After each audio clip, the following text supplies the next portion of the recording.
নমস্কার সবাইকে, প্রতিমা ভেজ কুকিংয়ে সবাইকে স্বাগতম।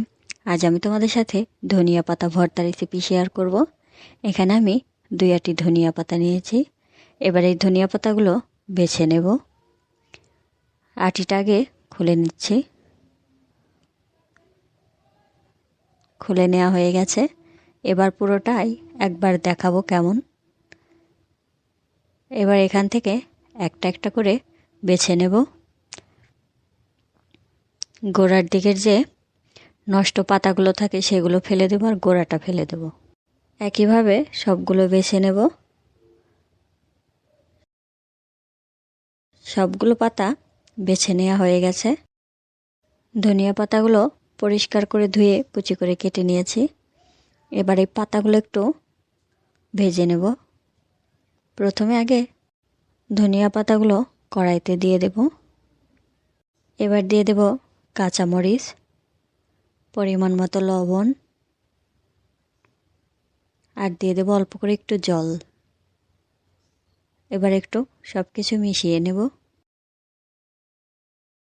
মিশিয়ে নেওয়া হয়ে গেছে। এবার ধনিয়া পাতাগুলো একটু সেদ্ধ করে নেব। মাঝে মাঝে একটু নেড়ে দিতে হবে।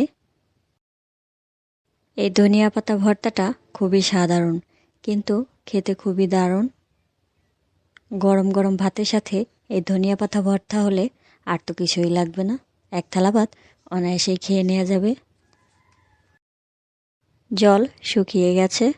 এবার দিয়ে দেব অল্প পরিমাণে একটু তেল। তেলটা দেওয়ার পর একটু ভেজে নিলেই হয়ে যাবে। কিছু সময় ধনিয়া পাতাগুলো একটু ভেজে নিয়েছি। ধনিয়া পাতা ভেজে নেওয়া হয়ে গেছে। এবার নামিয়ে নেব। এবার এই ধনিয়া পাতাটা শিলপাটাতে বেটে নেব। ধনিয়া পাতাগুলো এবার অল্প অল্প করে দিয়ে দেব। এবার বেটে নেব। যে কোনোই ভর্তা বলো, শিলপাটাতে করলে তার স্বাদটা আরও অনেকটা পরিমাণে বেড়ে যায়। কথা বলতে বলতে আমার বেটে নেওয়া হয়ে গেছে প্রায়। দেখো কতটা মিহিন করে বেটে নিয়েছি। বেটে নেওয়া হয়ে গেছে। এবার পুরোটা এক জায়গায় করে একটা বাটিতে তুলে নেব। আর আজকের এই রেসিপিটা কেমন লাগলো অবশ্যই কমেন্ট করে জানাবে। সবাই ভালো থাকবে, সুস্থ থাকবে। নমস্কার।